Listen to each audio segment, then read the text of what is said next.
ઉત્તરાયણ અને એમાં પણ અમદાવાદ એટલે સીધી ભાષામાં કહીએ ને કે ઉત્તરાયણ એટલે લોકો ગાંડા ઘેલા થઈ જતા હોય અને ઉત્તરાયણ પર બહુ સરસ મજાનો આજે ઉજવવામાં આવેલો છે.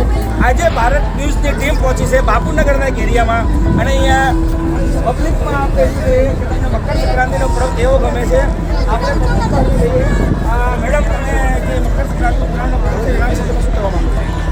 ઉત્તરાયણ બહુ જ મારો ફેવરેટ ફેસ્ટિવલ છે અને આપણે અમદાવાદમાં એમાં બાપુનગરની ઉત્તરાયણ માઇન્ડ બ્લોઈંગ અમને બહુ જ મજા આવે છે અહીંયા ઉત્તરાયણ. એટલે અમદાવાદથી બાપુનગર એક જ કે આખું અમદાવાદ? નહીં મોસ્ટલી તો આખું અમદાવાદ પણ વધારે અમને બાપુનગરમાં બહુ જ મજા આવે છે ઉત્તરાયણ. બહુ સરસ ઉત્તરાયણનો પર્વ એટલે લોકો ગાંડા ઘેલા થઈ જતા હોય એવા જ આપણે બીજી પબ્લિક ભર્યું લઈએ ઉત્તરાયણ વિશે.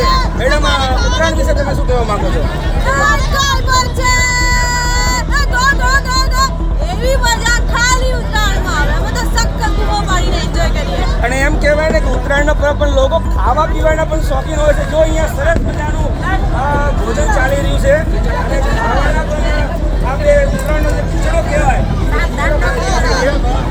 અને તમે જોઈ શકો છો અહીંયાનો માહોલ કે જે ઉત્તરાયણનો જે માહોલ છે આ નાના ભૂલકાઓ પણ અહીંયા જો ઉત્તરાયણના પર્વને લઈને આવ્યા છે. અને ગુજરાતમાં એક કીર્તિદાન ગઢવીએ જેણે બહુ મતલબ કે હાઇલાઇટ કર્યો તો કમો એવો જ એક કમો અમારા હાથમાં અહીંયા આવ્યો છે. અરે કમા ઉત્તરાયણ કરવા આવ્યો છે? ક્યાંથી આવ્યો છે? તું ક્યાંથી આવ્યો? નિકોલથી બાપુનગરમાં ઉત્તરાયણ કરવા આવ્યો જેને કીર્તિદાન ગઢવીએ શું કહેવાય કે એક હાઇલાઇટ કર્યો હતો એવો જ કમો અમારી સાથે છે. ઉત્તરાયણ કેવી તમે? અરે વાહ જલેબી ને ફાફડા શું વાત છે.